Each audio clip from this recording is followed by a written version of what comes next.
es primero entender dónde está el problema. Por ejemplo, ¿cuál es el problema ahí? ¿Es muy importante? ¿Quién se atreve a decir?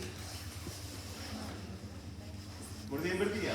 Pero ¿qué es lo que está pasando en esa mordida invertida? Lo más probable es que no esté creciendo emocional lo suficiente. Entonces, nosotros como dentistas tenemos que saber qué es lo que puede estar pasando para que no crezca emocional y poder intervenir cuando responde. Porque aquí no se trata solo de hacer aparatos o hacer clases, sino que tratar de entender por qué esto no va a afectar.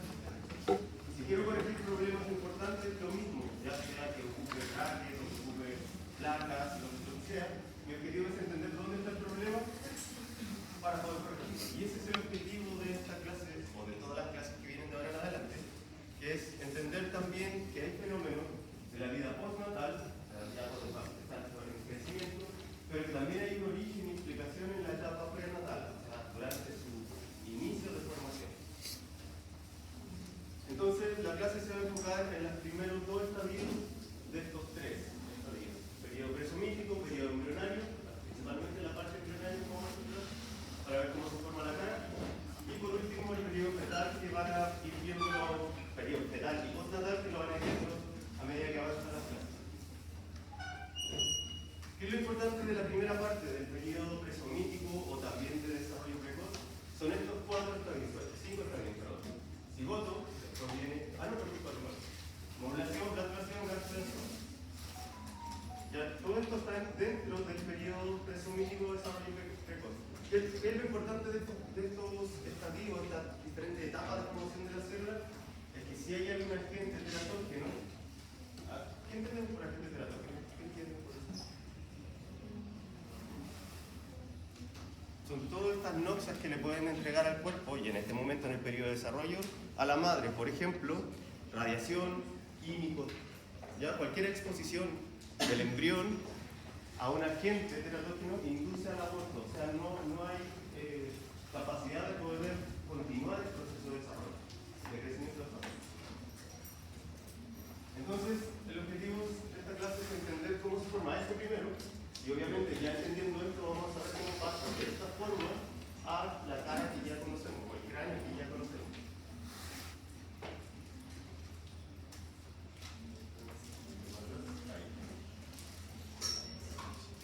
Entonces, ¿cómo parte primero la célula? Recordemos que nosotros tenemos un grupo de células, o los gametos sexuales masculino y femenino, que solamente se componen de 23 cromosomas, no 23 pares. Que durante la fecundación se forma una nueva célula, ahora sí con 23 pares de cromosomas que tienen información genética tanto del padre como de la madre, y que este va a ir reproduciéndose o diferenciándose para formar ya una estructura un poco más completa. Esto que está pasando aquí, este recorrido, todo este recorrido hasta llegar al endometrio, al útero, al endometrio para la implantación, van produciéndose cambios en esta célula única. ¿Ya? ¿Qué es lo que está pasando en esta célula? Recordemos que inicialmente es solo una célula que después se divide por mitosis en células iguales. O sea, de una aparecen dos, de dos cada una se vuelve a dividir, entonces son cuatro, estas cuatro de nuevo se vuelven a dividir, son 8, 16, 32, 64, 128 aproximadamente. Y a esto se le llaman blastómeros a cada una de estas células. Cuando ya llega más cerca de los 128 blastómeros, o esta masa con 128 células, tiene un nombre característico por su forma. Como tiene esta mayor cantidad de células, adopta el nombre, o sea, la forma de mora. Por lo tanto, en este punto se llama morla. Okay. Esquemáticamente lo que estamos viendo es esto. Lo que está en rojo es la capa protectora de esta célula, del embrión en crecimiento, que se llama zona pelúcida, y aquí dentro están las células que están creciendo, está esta mórula, donde en un principio, en un momento de este periodo, aquí más o menos, donde está marcado, empieza a acumularse líquido dentro de esta célula. Líquido que hace que crezca, vaya creciendo mucho más esta célula, y inicialmente se hace una división en dos pares celulares: la capa celular externa, que es la que va a permitir la implantación, y la masa celular o capa celular interna, que es el embrión propiamente tal. Esto sigue creciendo, sigue acumulando líquido en este punto, hasta que llega un punto que esta masa externa sale de este huevo, de esta capa protectora, y se encuentra con el endometrio. ¿Para qué? Porque estas células tienen la información de entrar en el endometrio para implantarse.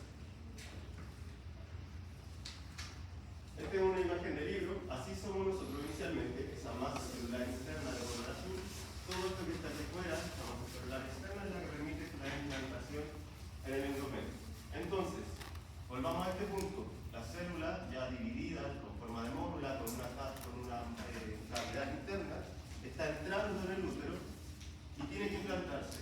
Entonces, ¿qué es lo que hace? Entra esta célula, está protegida por la zona pelúcida, tiene que eclosionar o salir de esta capa protectora. La masa celular externa permite el contacto con el endometrio y se implanta.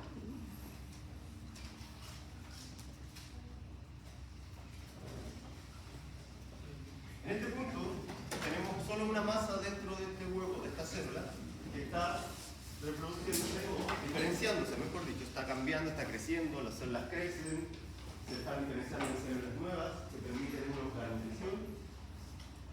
Y en otro punto se está diferenciando otra cavidad. En el otro extremo ya tenemos una cavidad, en el otro lado se forma otra cavidad. Vamos a la parte más esquemática.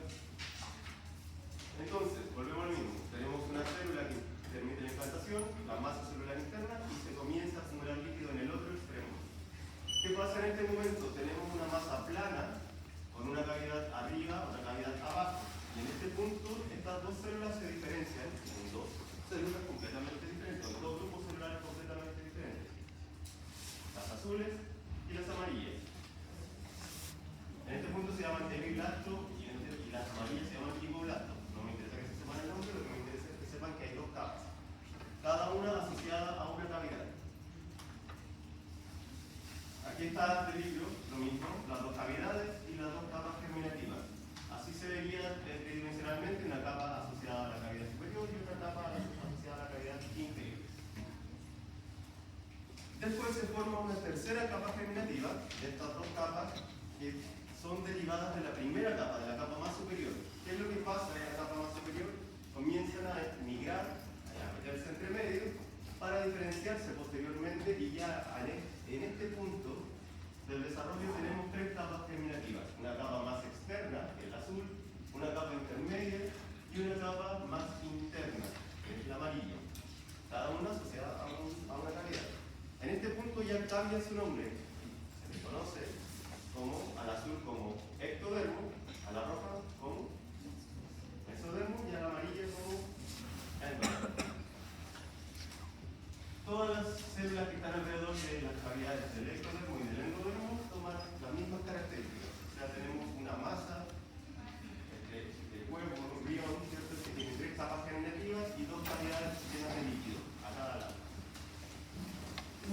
Entonces, en este punto ya tenemos una capa germinativa trilaminar. Esto que les mostré se conoce como la capsulación. O sea, una capa germinativa bilaminar o una capa trilaminar. Y aquí, en este punto, es donde comienza la organogénesis. Aquí se empiezan a desarrollar los sistemas. Tenemos tres capas, una superficial, una media y una interna, y cada una va a dar origen a diferentes partes o sistemas de nuestro cuerpo. Por lo tanto, desde este punto se llama, ya no es formación del cigoto, sino que ahora es periodo embrionario, donde el embrión, que comienza más o menos en la cuarta semana, a la octava semana, comienza la formación de estos órganos, de los sistemas, y la diferencia de este periodo respecto al anterior es que si hay una exposición a agentes teratógenos, ya sea exposición gamma a radiación o a químicos, por ejemplo, no va a ser, o sea, el embrión va a ser viable, va a sobrevivir. El único gran problema es que se van a generar malformaciones mayores. Y ahí es donde está el gran problema, es generar estos síndromes o anomalías congénitas. O sea, hay diferentes tipos. ¿Cuál es el que más conocen ustedes? ¿Que más te han hablado? En este punto. Al lado del paladar, ¿no? No se cierra, es más probable. Las fisuras palatinas están dentro de este grupo, donde obviamente si hay una alteración o una noxa, no es que sea inviable el embrión, claro, el embrión, pero sí va a tener una malformación. Entonces, ¿cómo pasamos de una capa? Imagínense como una capa plana con tres láminas, una lámina superior, media y intermedia, a esto, que es un embrión de 4 semanas. Eso pasa en este periodo que se conoce como el desplegamiento. Es decir, esta capa plana comienza a tomar o a adoptar una posición que nosotros conocemos como posición fetal, que se empieza a plegar hacia adentro en los sectores laterales y de arriba hacia abajo, o cefalocaudal. Entonces, por eso adopta esa como posición que nosotros conocemos como posición fetal. pasa este cambio, lámina plana, terminativa trilaminar, a este embrión completamente plegado. Síganme en esta imagen, en este esquema. Esto que está aquí es el ectodermo, que está arriba, la cavidad que está arriba, es la futura cavidad amniótica donde el embrión va a estar cubierto o recubierto con líquido. Ese es el mesodermo, el rojo, y esto es el endodermo, y todo esto que está aquí va a pasar a ser dos estructuras, nuestro tubo digestivo primitivo y por último el saco vitelino. Pero ¿cómo transformamos esto en un tubo? ¿Cómo se transforma esto en un tubo digestivo? Por el plegamiento. Sigan esta secuencia de imágenes. Entonces está plano en este momento, comienza a plegarse hacia adentro, a tomar esta posición fetal, comprime la zona del endodermo hasta llegar a un punto donde todo esto ya se transforma en un conducto interno. ¿Entendido? ¿Qué es lo que pasa aquí? Tenemos en este punto, esto que está acá es la cabeza del embrión, esto es la boca del embrión y entra acá toda la zona del tubo digestivo primitivo. Esto que está acá es el saco vitelino primitivo, que es como la primera parte de eliminación de desechos, intercambio de nutrientes, que obviamente después ya lo va a entregar la madre por esta parte que sería, ¿qué cree que es esto? El cordón umbilical. Entonces este es el típico embrión de 4 semanas que nosotros vemos en la imagen cuando ponemos embrión de 4 semanas, que tiene esta forma a la cabeza, esta estructura que va hacia afuera, que es el saco vitelino, y el cordón. Entonces, dicho eso, ¿qué estructuras derivan de las 3 capas germinativas? Y ya sabemos que el ectodermo es el más externo, el mesodermo es el medio y el endodermo es el más interno. ¿Qué derivaría del ectodermo, por ejemplo? ¿Ya? Sí, bien. Bien. ¿Pero qué es lo que tenemos más externo nosotros también? Aparte, la piel, los pelos, derivados, uñas, por ejemplo. En el mesodermo, ¿qué puede derivar del mesodermo? La más interno. General o no, solo general. Puede ser músculo, ¿no? Músculo, hueso, también. Acá está el resumen, no sé si lo alcanzan a ver, pero muy importante. Pero el ectodermo dice tejido nervioso, el sistema nervioso, la epidermis, los derivados, pelo, cabello, uñas, esmalte dental. Mesodermo, el esqueleto, músculos, tejido conectivo, aparato cardiovascular y renal. Y el endodermo son células más especializadas, son células mucho más especializadas. Epitelio, revestimiento glandular, tubo digestivo, hígado, vías biliares, páncreas, vías respiratorias, tiroides, paratiroides, etc. ¿Hasta ahí está claro cómo pasamos de una sola célula a ya tener una forma más parecida a la cara? Entonces ahora empieza el desarrollo de la cabeza. El desarrollo de la cabeza está compuesto de 2 partes, de las cuales ahora no vamos a hablar. Es la porción neurocraniana, que es cuando se desarrolla el sistema nervioso central, y la porción visceral, que es todo esto que está aquí del embrión, que es la parte de la cara. Ya nos vamos a centrar en la parte azul. Cuando nosotros estamos en etapa embrionaria, pasamos de una célula a pasar a ser un embrión, adoptamos las mismas características de cualquier otro ser vivo de cualquier otra especie. De hecho, las investigaciones en seres humanos están hechos, en embriones, están hechos en embriones de peces. ¿Ya? Porque adoptamos nosotros, tenemos las mismas características, en un punto somos iguales. La única diferencia es que esta parte que está aquí, la parte que está acá, se conoce como aparato faríngeo porque los peces derivan en toda la parte, perdón, aparato branquial porque derivan las branquias, y en nosotros deriva en la faringe, que es toda la zona del cuello. Por eso esa misma estructura deriva en componentes completamente diferentes por la expresión de genes completamente diferentes, obviamente. Pero prácticamente tenemos lo mismo. ¿Y qué es lo que son este aparato faríngeo? Son estas bolsas que se van acumulando en la zona anterior de nuestro cuello. Este es el embrión, es un corte histológico del embrión, esta es la cabeza, y acá está el aparato faríngeo, que son estos abultamientos que están ahí. Si yo le hago un corte y lo miro desde atrás, voy a ver esto que está aquí. ¿Por qué veo esto que está aquí? Esto de acá arriba, esta cavidad, es la zona de la cabeza, o el tubo neural, y esto que está acá abajo es el tubo digestivo. Entonces, el aparato faríngeo está compuesto por 3 grandes partes. Los arcos las hendiduras faríneas, que son estos surcos que van hacia adentro, y las bolsas faríneas, que son estos surcos que van hacia afuera. ¿De qué está compuesto esto? Por fuera, ya sabemos que el embrión por fuera tiene ectodermo, por dentro tiene mesodermo y por dentro hay endodermo. Vamos entonces con cada uno de los arcos faríneos. Son 4, posiblemente 6, hay 5 rudimentarios, el sexo también es rudimentario, que quiere decir que se forman pero luego desaparecen, o sea, no forman una estructura en nosotros. Los primeros o más importantes para nosotros son el primero y el segundo, que van a dar origen a nuestra cara y cuello.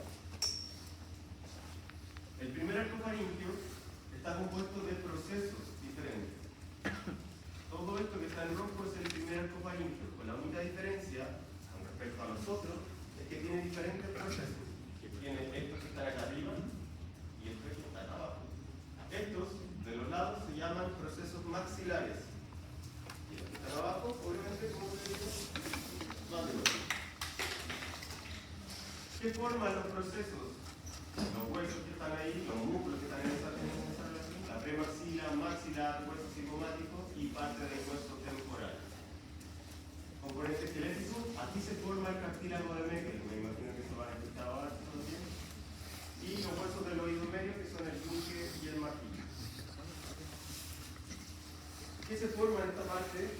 Como les dije, el cartílago de Meckel está en el primer arco faríngeo. Este cartílago es como el precursor de la formación de la mandíbula. La mandíbula comienza a condensarse justo al lado de este cartílago y se comienza a desarrollar esta zona de osteogénesis, empieza la llegada de osteoblastos y empiezan a secretar matriz ósea para que forme la mandíbula, el hueso mandibular. El componente muscular del primer arco faríngeo son los músculos de la masticación. Siempre que pensemos en primer arco faríngeo, o se les pregunte sobre el primer arco faríngeo, tienen que pensar en músculos masticatorios. Vientre anterior del bigástrico, ¿recuerdan ese? También está en el piso de boca. Miloioideo y músculo del martillo y peristaferino externo. Si los músculos del primer arco faríngeo son los masticatorios, el nervio o el componente nervioso sería el nervio trigémino. Y la arteria maxilar. Esto sí o sí se lo tienen que saber. El segundo arco faríngeo está debajo del mandibular del primer arco faríngeo. El componente esquelético son el cartílago de Rechel. Aquí se forma el estribo, la apófisis estiloide del hueso temporal, ligamento estiloioideo, todo esto que está aquí. Esto que le estoy nombrando es lo que está aquí. Hasta menor y la porción superior del cuerpo del dioide. A nivel muscular, músculo del estribo, estiloioideo y aquí vientre posterior del bigástrico. Recuerda que el primero formaba el vientre anterior del bigástrico, el segundo formaba el vientre posterior. El componente nervioso es el nervio facial y el componente arterial, primer arco aórtico y arteria tiroidea y arteria estapedial. Yo sé que le estoy tirando muchos nombres, pero me interesa que conozcan un par de cosas de esto. Si la arteria estapedial, que es una de las arterias que viene del segundo arco faríngeo, es una arteria transitoria en nosotros. Nosotros la tenemos muy cerca del oído, esa arteria, y nos sirve para irrigar la cara en una primera etapa. Pero ¿qué es lo que pasa cuando pasa el tiempo? Esa arteria se desprende y se elimina. En algunos casos puede pasar que esa arteria se rompe antes de tiempo. ¿Qué puede generar esa ruptura antes de tiempo? Que se genere un hematoma en esa zona, en la parte de la cara, mientras se está desarrollando, mientras estamos en etapa de embrión. Si eso pasa, se rompe anticipadamente, genera este hematoma y ese hematoma impide a las células que están formándose ahí, que producen necrosis en esa zona y no se desarrollan las estructuras que deberían desarrollarse. En este caso, esta es una microsomía facial, un síndrome, una anomalía congénita, por eso, porque se rompió una arteria en etapa temprana y no se pudo desarrollar ni la mandíbula completamente, ni tampoco el oído de uno de los lados. Si se rompen las dos, también se dañan los dos lados. Entonces, eso es la importancia de la arteria estapedia o estapedial. Y como ya les dije, el primer arco faríngeo forma el vientre anterior del músculo digástrico, mientras que el segundo se forma el vientre posterior. ¿Qué es lo que pasa? Que tenemos un mismo músculo con dos diferentes crecimientos, dos diferentes componentes. O sea, uno sale del primer arco faríngeo y el otro del segundo. Hay un síndrome, o una parálisis, mejor dicho, que es parálisis facial. Si se altera el nervio facial, recordemos que el segundo arco faríngeo, lo que debería ser el nervio facial, si se altera, va a alterar el vientre posterior más no el anterior, porque son derivados completamente diferentes. El tercer arco faríngeo y el cuarto son más del cuello, están más asociados a la estructura del cuello. El tercero, como dice ahí, porción inferior del cuerpo deltoides y hasta mayor. Y el cuarto, o también llamado cuarto y sexto arco faríngeo, son ya forman los cartílagos de la tiroides, tiroides, aritenoides, condulados, cuneiformes. Ya lo que me interesa que se aprendan son los primeros y segundos. Bolsas faríngeas. Cuando hablamos de las bolsas, son estas estructuras que están por dentro. En la misma imagen que les mostré, los arcos son estos abultamientos completos, pero las bolsas son estas que se conocen como evaginaciones porque van de dentro hacia afuera. Las bolsas faríngeas están asociadas al nuestro tubo digestivo primitivo, por lo tanto es mucho endodermo. Todo está formado por endodermo. Y de aquí lo que más me interesa es que conozcan la primera bolsa faríngea. La primera bolsa está entre el primer y segundo arco, más o menos a esa altura, o ahí, justo ahí. ¿Y qué es lo que forma? La trompa eustaquio y la cavidad timpánica. Por lo tanto, forma el conducto auditivo interno. Acá vienen otras estructuras en las bolsas que se forman, que se las voy a dejar anotadas, pero lo que me interesa es la primera. Siempre la primera. Entonces, primera, conducto auditivo interno, segunda, amígdala palatina, tercera, paratiroides inferior y la cuarta, paratiroides superior. ¿Alguna duda? Y por el otro lado, por la parte de afuera, están las hendiduras faríngeas. Una eran las bolsas, por dentro, por fuera son las hendiduras. ¿Qué son las hendiduras? Son invaginaciones que van desde afuera hacia adentro y están también entre medio de los arcos faríngeos, igual que las bolsas. Acá están las bolsas, acá están las hendiduras. Si en esta bolsa, la primera bolsa faríngea forma el conducto auditivo interno, la primera hendidura, que es la que va por fuera, ¿qué formaría? Conducto auditivo externo. Muy bien. Ya, esa es la importante, la primera bolsa, que está justo aquí. Perdón, la primera hendidura, asociada a la primera bolsa. El resto, ¿qué es lo que pasa con el resto? Porque también hay más hendiduras hacia abajo, es que el segundo arco crece y empieza a acercarse a la zona del cuello, cubriendo todas las otras hendiduras, haciéndolas desaparecer. Toda esta zona del cuello, el segundo arco crece, se va hacia abajo, las tapa y a nosotros no se forma la estructura, sino que, ¿qué es lo que pasa en este punto? Se forma un pequeño quiste que tiene que ser eliminado. Si ese quiste no se elimina, empieza a crecer y en etapa adulta se transforma en un quiste del desarrollo. O sea, un quiste que no tiene origen, no tiene otro origen, por ejemplo, ni siquiera dental. Es solamente porque no se logró eliminar el periodo central. Entonces, ¿cómo se forma la cara? Con estas estructuras que ya le hablé. Hacia el final de la cuarta semana aparecen estos procesos faciales, y ya hablamos de unos, consistentes en su mayor parte del mesénquima derivado de la cresta neural y formados principalmente por el primer arco. Recuerden que hablamos del primer arco y el primer arco tiene procesos maxilares y procesos mandibulares. Entonces esto es lo que pasa. Primero es una estructura plana que se empieza a formar estructuras más pequeñas dentro que van creciendo, aumentan de tamaño para dar origen a la estructura de la cara. Estos pequeños surcos o aumentamientos que empiezan a crecer son los de la nariz. En eso nos vamos a centrar un poquito. Esta es una imagen de cómo se forma la cara. Inicialmente la voy a pasar rápido y lo vamos a ver un poquito más lento. Ahí están las estructuras de la nariz que empiezan a crecer, se empiezan a acercar y se empiezan a unir entre ellas. Este es el proceso maxilares que se unen a este proceso del medio para formar el labio, la nariz y acá están los que forman los labios superiores y los labios inferiores. Entonces, esto negro que está aquí en el centro es la boca primitiva. Y la boca primitiva está rodeada por un proceso frontonasal hacia arriba, donde se va a formar, van a ir los ojos, la nariz, la frente, los procesos maxilares del primer arco faríngeo, el inicialmente los procesos mandibulares, también del primer arco faríngeo, que después se tienen que unir para formar un solo proceso. A cada lado de esta prominencia frontonasal se empiezan a formar las codas nasales, que son estos abultamientos que dan forma a la nariz, que empiezan a crecer y quedan de esta forma. Todos estos abultamientos o estos procesos nasales, que inicialmente se llaman proceso nasal lateral y proceso nasal medial, se empiezan a acercar hacia la línea media hasta formar un solo proceso, conocido como segmento intermaxilar o proceso nasal medial único.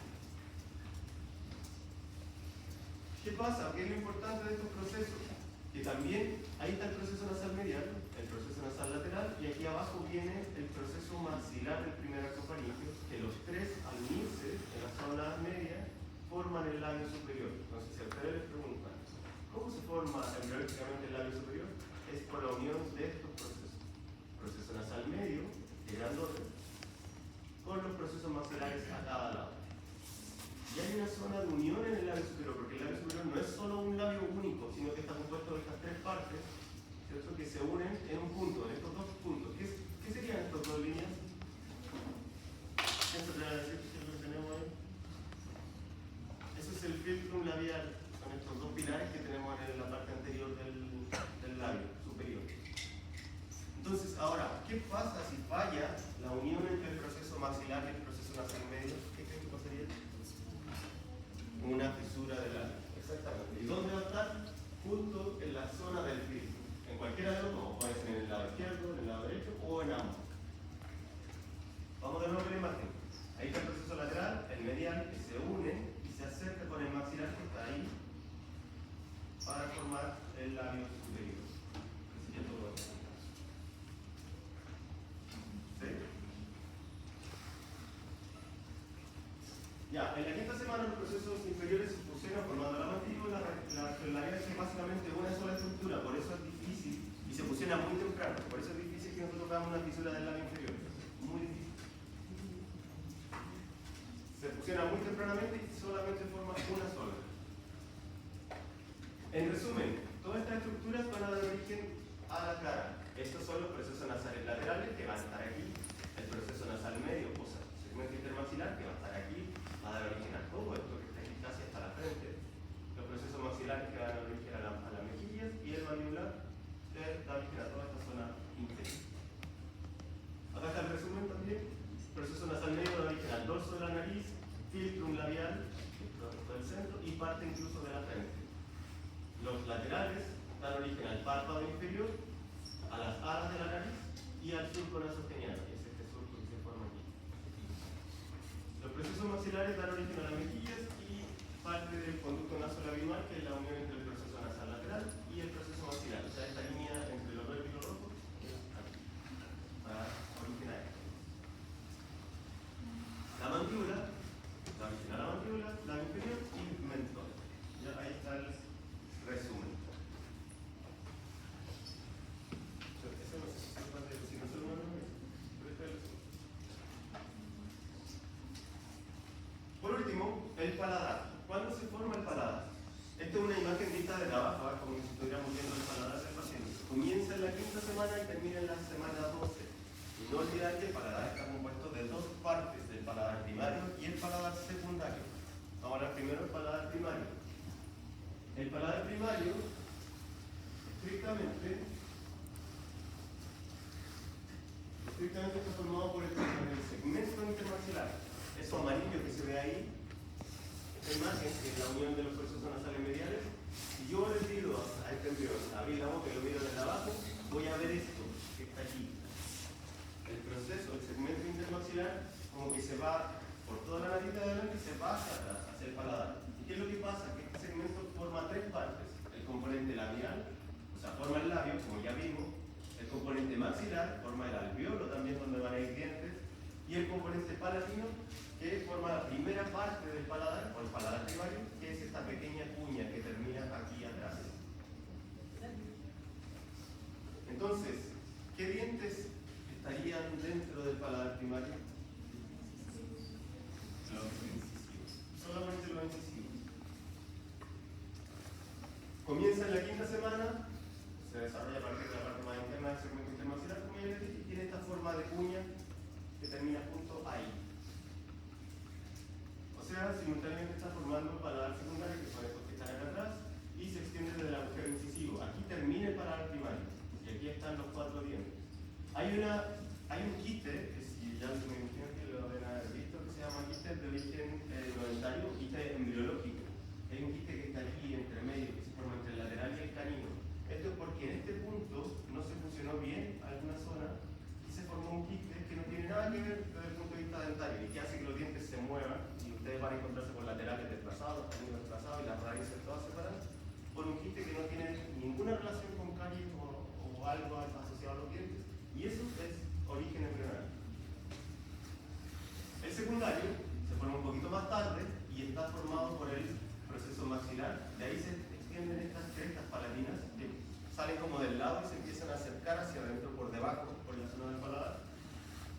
Y se llegan a juntar hasta esta línea media, a la zona media. Vienen de acá, de afuera, se acercan y se juntan.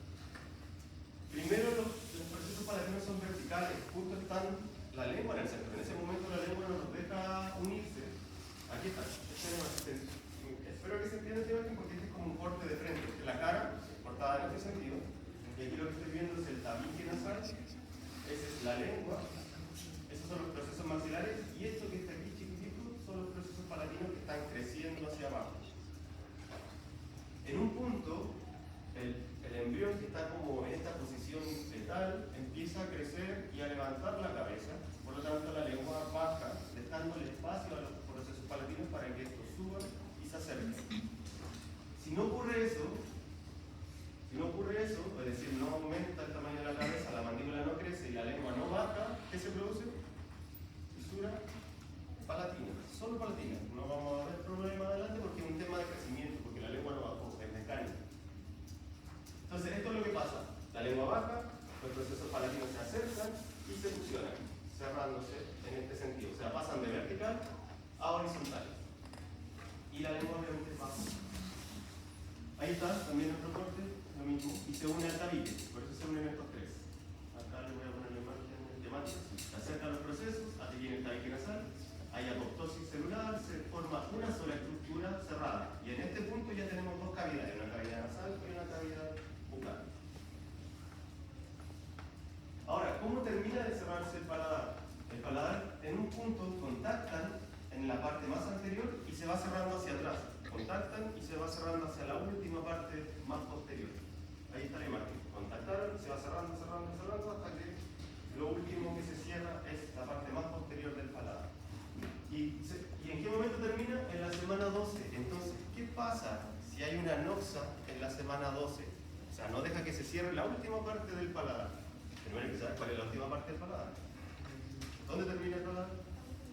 En la úvula. Por lo tanto, si no hay un cierre adecuado, vamos a encontrar pacientes, no sé si ustedes ya lo han visto algunos, pero vamos a encontrar pacientes con úvula bífida, con úvula cortada. Y eso es porque lo más probable es que en esta semana hubo una alteración, no sé, radiación, algún químico, alcohol, vaya a saber. Entonces, el paladar primario más el secundario, forman el paladar definitivo. Y en esto lo importante es saber que el paladar primario está formado por este segmento intermaxilar, el paladar secundario por los procesos palatinos del primer panito, de los que derivan de los procesos maxilares. Y estos son los últimos ejemplos para terminar. Si yo expongo un embrión, obviamente no es un embrión que fuera un agente teratógeno, al final de la quinta semana y termina al inicio de la sexta, o sea, justo cuando se forma el labio, lo que va a formar o lo que va a producir es solamente una fisura del labio. Ya dijimos dónde, justo en la zona del filtro, ¿cierto? Donde se une qué proceso, nasal medio con el maxilar. Y eso puede ser solo el labio o labio incluso alveolo. Si la exposición del embrión inicia al final de la octava semana, o sea, ya el labio en la octava semana ya se formó, ya está todo cerrado. Pero si esto empieza en la octava semana y termina en la 12, lo más probable es que se produzca una fisura solo de la parte posterior del paladar, o sea, de paladar secundario. Y eso se le conoce como fisura palatina. Ahora, Si la exposición del embrión a un agente teratógeno inicia en la 5ª semana y además termina en la 12, o sea, todo este tiempo con exposición a un agente teratógeno, va a producir falta de fusión aquí, va a producir falta de fusión en el paladar y falta de fusión en todos los procesos palatinos, en estas crestas palatinas que se iban a juntar. Y eso va a formar una fisura labio-velopalatina. O sea, esa es la más severa o la más agresiva de todas, porque es mucho más difícil de tratar. Si por ejemplo, miren acá es lo mismo, esta es la imagen. Si se produce una fisura labio-velopalatina, lo que va a producir es la ruptura del labio, la falta de fusión del labio, del paladar primario, que sería esta cuña, y después se va hacia atrás. Nunca la fisura se va derecho hacia atrás, tiene que seguir la unión de la estructura. O sea, el labio, después sigue la cuña y después se va con la unión de los procesos palatinos.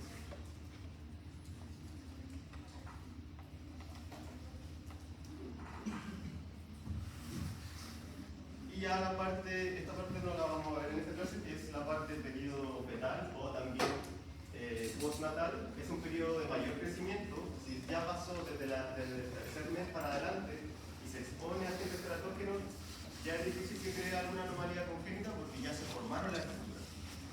Aquí se expresa la función de los órganos y es un periodo de menor vulnerabilidad a los agentes teratógenos. ¿Y qué se va a ver ahí? Que es lo que van a ver con el resto de la asignatura. Cómo se forman las piezas dentarias, cómo se desarrollan los tejidos duros, o sea, osificación del maxilar, de la mandíbula, de la bóveda y la base craneal. Que les adelanto que va a ser algo como esto. Cómo se están formando los huesos, principalmente de las estructuras que nosotros después vamos a tratar o a potenciar el crecimiento. ¿Preguntas? Ya, si pusieron atención o grabaron video, les va a servir porque el resumen que les mandé son solo fotos, no les puedo mandar video.